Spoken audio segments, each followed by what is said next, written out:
to Ethoria Channel.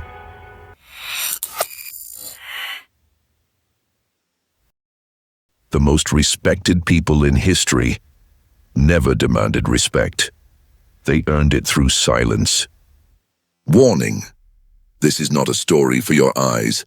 No clips, no effects, just a voice and the silence between the sentences. If that feels empty, maybe you're not ready to hear yourself yet. But if you are, stay. I don't want your attention. I want your honesty. No visual tricks. Nothing to hold your focus except what you hear. Because this time, your attention isn't meant to go outward, but inward. This video isn't here to teach you something. It's here to remind you of what you already know, but keep running from. If you're driving, walking, or just somewhere between two thoughts, let this story sink in. Because maybe for the first time, you won't be able to run from yourself. Ready? Let's begin. You're watching this because someone has crossed a line. Someone has treated you as less than you are, and you're wondering, how do the truly strong respond? Marcus Aurelius ruled an empire, yet his greatest battles weren't fought with armies.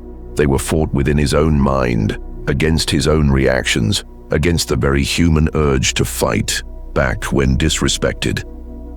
Today you'll learn what he knew, what Epictetus discovered in slavery, what Seneca understood about power. The 5 ways to handle disrespect that transform you from victim to victor. But first, let me ask you something. Who taught you that you needed to prove your worth to others? Before we dive into the 5 ways, you need to understand something fundamental about respect. Most people get this backwards. They think respect is something you take, something you demand, something you fight for. The Stoics knew better. Epictetus, born a slave, understood that true respect cannot be given or taken. It can only be earned through your character, through your responses, through your refusal to lower yourself to the level of those who disrespect you. He said, "No one can hurt you without your permission." Think about that. Every time someone disrespects you, they're offering you a choice. React emotionally, and you give them power over you. Respond with wisdom, and you take back control. This is the foundation of everything we'll discuss today. The person who disrespects you is actually your teacher. They're showing you exactly who you are, and more importantly, who you choose to become. Here's what nobody tells you about disrespect. It only works if you care about the opinion of the person giving it. Marcus Aurelius wrote in his Meditations, "You have power over your mind, not outside events. Realize this and you will find strength." The first way to handle disrespect is to practice what the Stoics called preferred indifference. Not coldness, not cruelty, indifference. You see, when someone disrespects you, they're trying to get a reaction. They want to see you angry, hurt, defensive. They want to know they have power over your emotional state. What happens when you give them nothing? When you respond with the same energy you'd give to a stranger commenting on the weather, something interesting occurs. Their disrespect loses all power. It becomes meaningless noise, like a child throwing a tantrum in an empty room. Think about this. Why does their opinion matter to you? If they don't respect you, why do you respect their judgment enough to let it affect you? This is the paradox of seeking respect from those who don't give it. You're asking for validation from people whose validation is worthless. Seneca understood this deeply. He wrote, "It is not the man who has too little, but the man who craves more, who is poor." When you crave respect from everyone, you become emotionally poor. When you're indifferent to the opinions of those who don't matter, you become rich in inner peace. But indifference isn't ignoring. It's not pretending you don't hear them. It's hearing them completely, processing what they've said, and choosing not to be moved by it. Here's a practical example. Someone at work constantly undermines you in meetings. The old you might argue back, get defensive, or complain to others. The Stoic you does something different. You listen, you nod. You might even say, "I understand that's your perspective." Then you continue with your work. You don't waste energy trying to convince them. You don't lose sleep over their opinion. You simply continue. And something magical happens. When you stop reacting, they stop attacking, because there's no fuel for their fire. This is the first lesson in earning respect. Stop needing it from people who don't deserve to give it. Your worth isn't determined by their recognition. Your value isn't dependent on their approval. You are complete without their validation. And when you truly believe this, when you live this, people notice. They start to respect the person who doesn't need their respect. It's a beautiful irony. The less you need respect, the more you naturally earn it. The second way to handle disrespect is perhaps the most powerful and the most difficult. You respond with virtue, not because they deserve it, but because you do. Epictetus said, "When someone is properly grounded in life, they shouldn't have to look outside themselves for approval." When someone disrespects you, they're showing you their character. Your response shows the world yours. Which one do you want to be known for? Here's the truth most people never learn. You cannot control how others treat you, but you have complete control over how you respond, and your response determines whether you rise above the situation or sink to their level. The Stoics believed that virtue was the only true good. Not wealth, not status, not even respect. Virtue. The courage to do what's right. The wisdom to know what matters. The justice to treat others fairly. The temperance to control your reactions. When someone disrespects you, you have an opportunity. You can show them what real strength looks like. Not the strength that fights back. The strength that lifts up. Not the power that dominates. The power that dignifies. I'll give you a concrete example. Let's say someone publicly humiliates you. They mock your ideas in front of others. They try to make you look foolish. The typical response? Humiliate them back. Make them look worse than they made you look. Fight fire with fire. The Stoic response? You acknowledge their point if it has merit. You thank them for their perspective. You might even say, "I appreciate your honesty. It gives me something to think about." This doesn't make you weak. It makes you invincible. Because you've just shown everyone in that room what real confidence looks like. You've demonstrated that you're secure enough in yourself to handle criticism without becoming defensive. You've proven that your self-worth isn't dependent on winning every argument or saving face in every situation. Marcus Aurelius faced this constantly. As an emperor, he was surrounded by people who wanted his position, his power, his downfall. He could have crushed them. Instead, he chose virtue. He treated his enemies with the same respect he gave his friends, not because they deserved it, but because virtue was his nature. He wrote, "The best revenge is not to be like your enemy." When you respond to disrespect with virtue, you're not just handling the situation, you're transforming it. You're taking their negative energy and converting it into positive power. You're showing them a better way. And here's what's beautiful about this approach. It plants seeds. The person who disrespected you might not change immediately, but they'll remember how you responded. They'll carry that memory with them.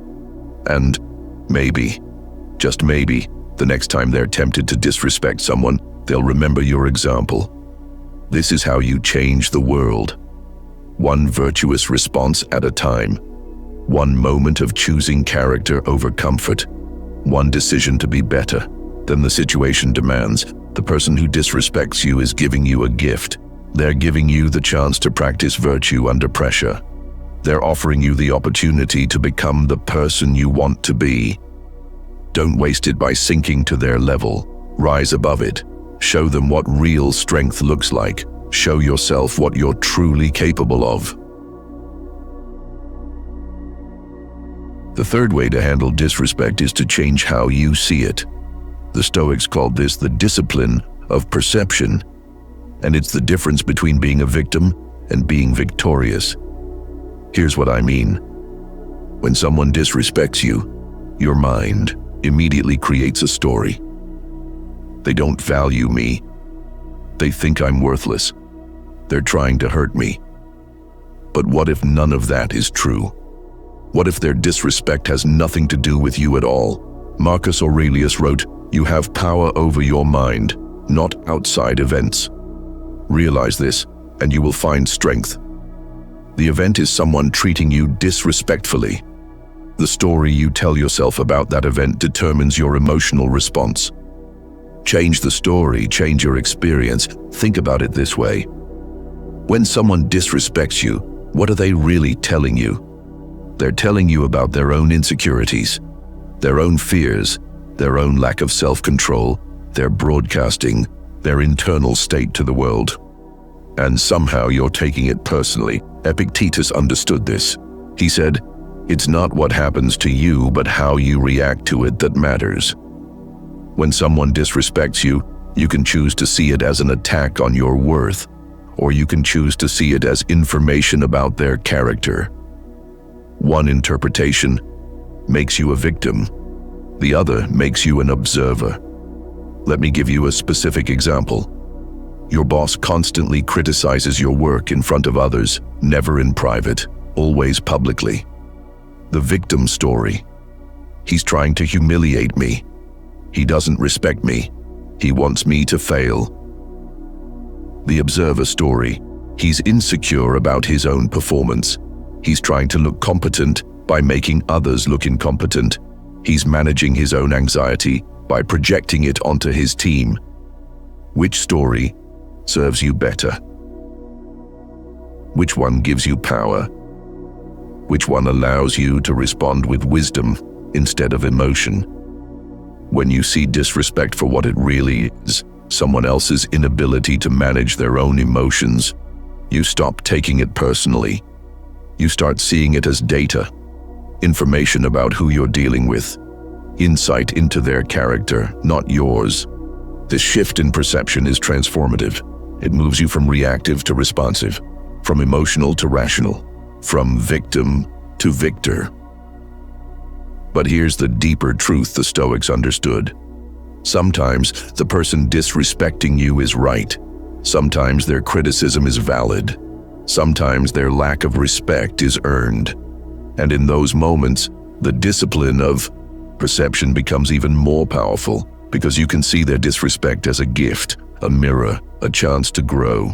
Seneca wrote, "Every new beginning comes from some other beginning's end." When someone shows you a flaw in your character, they're offering you a new beginning, the beginning of improvement, the start of growth, the opportunity to become better. This is the ultimate discipline of perception, seeing every experience, even disrespect, as a teacher, even when it's delivered poorly, even when it's wrapped in cruelty, even when it's unfair. You can still extract the lesson. You can still find the growth. You can still use it to become stronger.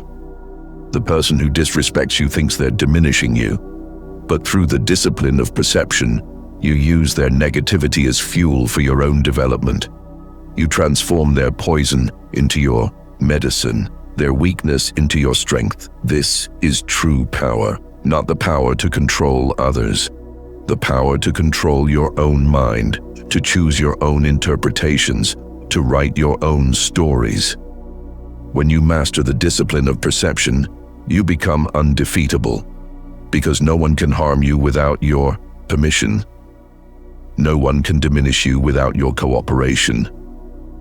No one can disrespect you in a way that truly matters, because you get to decide what their disrespect means, and you choose to let it mean something that serves your growth, your character, your strength. The fourth way to handle disrespect is to set clear boundaries and then enforce them without explanation, without justification, without apology. This isn't about being harsh, it's about being clear. Seneca wrote, "It is not the man who has too little, but the man who craves more, who is poor." When you allow people to disrespect you repeatedly, you're craving their approval more than you're valuing your own dignity. You're choosing their comfort over your self-respect. Here's the uncomfortable truth. People treat you exactly how you allow them to treat you. If someone disrespects you once and you do nothing, you've just taught them that disrespect is acceptable.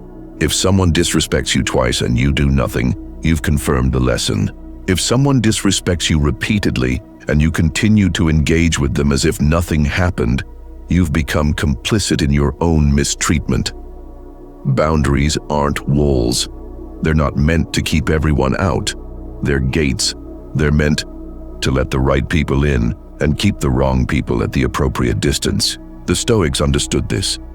They engaged fully with those who earned their respect and trust. They maintained distance from those who didn't. They didn't waste energy trying to change people who didn't want to change. They focused on controlling what they could control, their own responses, their own choices, their own boundaries. Let me be specific about what this looks like. Someone at work constantly interrupts you, dismisses your ideas, or speaks to you condescendingly. The boundary isn't getting angry. The boundary isn't fighting back. The boundary is clear, calm communication. I need you to let me finish my thoughts before responding. If they continue the behavior, I've asked you to let me finish. I'm going to step away from this conversation until you can do that. And then you leave. You don't argue, you don't explain, you don't justify. You simply enforce the boundary. This is where most people fail. They set boundaries with their words, but not with their actions. They say, "Don't treat me that way," but then continue to engage as if nothing happened. They complain about disrespect, but never actually address it directly with the person doing it. Boundaries without enforcement are just suggestions, and suggestions are easily ignored.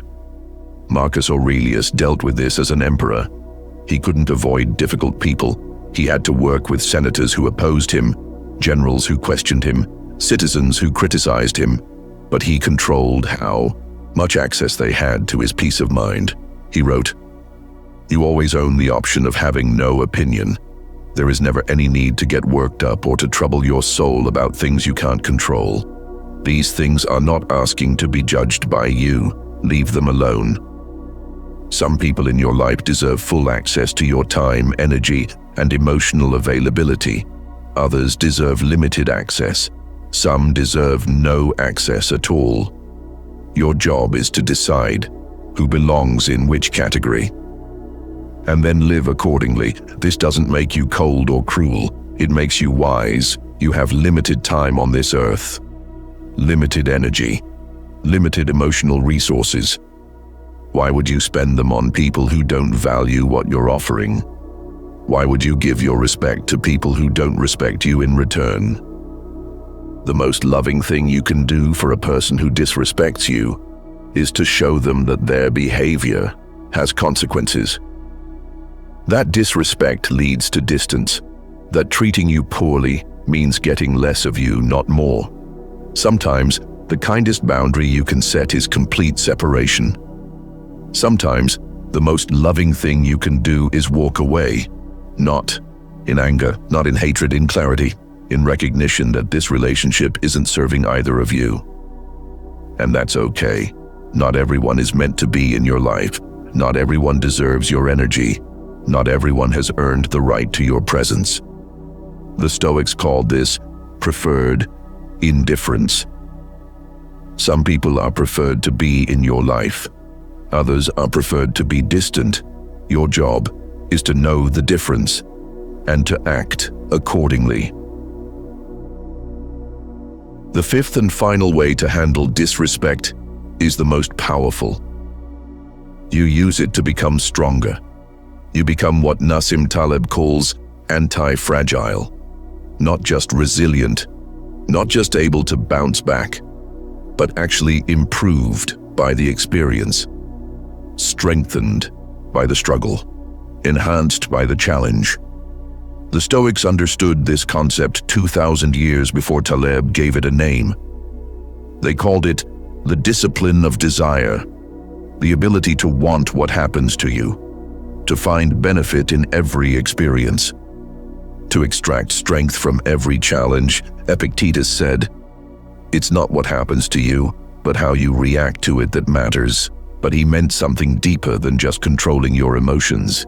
He meant learning to see every difficult experience as training, every challenge as preparation, every form of disrespect as a chance to practice virtue under pressure. Think of it this way. A muscle that's never challenged never grows. A mind that's never tested never strengthens. A character that's never pressured never develops.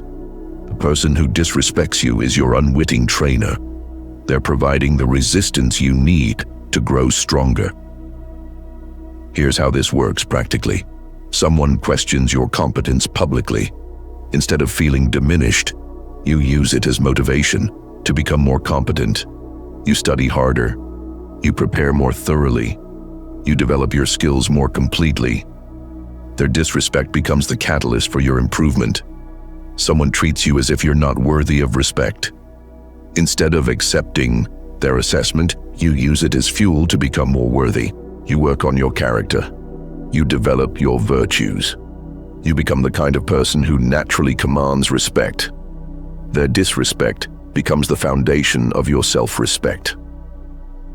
Marcus Aurelius faced constant criticism and disrespect. People questioned his decisions, challenged his authority, plotted against him. He could have become bitter. He could have become tyrannical. Instead, he became wise. He used every challenge as a chance to practice philosophy, every difficult person as a teacher, every form of disrespect as a lesson in virtue. He wrote, "The universe is change. Our life is what our thoughts make it." When you change your thoughts about disrespect, you change your life. When you start seeing disrespect as opportunity instead of obstacle, you become unstoppable. But here's the deeper truth. When you become anti-fragile through disrespect, something interesting happens. You start attracting different kinds of people. You start repelling those who would disrespect you and attracting those who respect strength. You begin to command the respect you used to seek, not because you're demanding it, because you're embodying it. People sense when someone has been tested and strengthened. They recognize authentic confidence. They're drawn to genuine power, not the power over others, but power over oneself. Seneca wrote, "Every new beginning comes from some other beginning's end." Every moment of disrespect is the end of your old relationship with difficulty and the beginning of a new relationship with strength. The end of seeing yourself as a victim, the beginning of seeing yourself as a victor. The end of needing external validation, the beginning of generating internal validation. This is the ultimate transformation. You stop being someone who experiences disrespect and start being someone who transforms disrespect into strength. The person who used to diminish you becomes the person who unknowingly strengthened you. The experience that used to weaken you becomes the experience that made you anti-fragile. The disrespect that used to hurt you becomes the disrespect that made you unbreakable. This is the final lesson of the Stoics. Life isn't about avoiding difficulty. It's about using difficulty to become who you're meant to be. Disrespect isn't something to fear or avoid. It's something to transform into strength, wisdom, and unshakable inner peace. Let me leave you with this final thought. The person who disrespects you today is giving you a gift. They're showing you exactly who you are right now, and more importantly, who you can become. They're offering you a choice. You can remain the person who is affected by their disrespect, or you can become the person who transforms disrespect into strength. The choice is yours. It always has been. Marcus Aurelius wrote, "Very little is needed to make a happy life." What he meant is this: your happiness, your peace, your strength, it all comes from within. It's not dependent on how others treat you. It's dependent on how you choose to respond. The 5 ways we've discussed today aren't just strategies for handling disrespect. They're a blueprint for becoming unbreakable, for developing the kind of inner strength that no external force can diminish, for becoming the person you were meant to be. Practice indifference to the opinions of those who don't matter. Respond with virtue even when others respond with vice. Use the discipline of perception to see every experience as a teacher. Set clear boundaries and enforce them consistently. Become anti-fragile by using disrespect as fuel for your growth. Do this, and you'll discover something remarkable. You'll stop seeking respect and start commanding it. You'll stop being affected by others and start affecting them. You'll stop being a victim of circumstances and start being a creator of your own destiny. The person who disrespected you will wonder what changed, but you'll know. You changed. You became stronger. You became wiser. You became free. And that, ultimately, is the greatest victory of all. When you become unavailable to disrespect, you become essential to respect. This is the way of the Stoics. This is the path to inner freedom. This is how you transform from victim to victor. But here's the thing: knowledge without action is useless. If this video has given you insights, if it's changed how you see yourself and your relationships, prove it. Like this video right now, subscribe to the channel, share it with someone who needs to hear this message, comment below with your biggest takeaway. Tell me which of the 5 ways resonated most with you. Your engagement doesn't just help the algorithm, it helps me create more content that transforms lives. The choice is yours. Choose strength. Choose wisdom. Choose to become unbreakable. And I'll see you in the next video.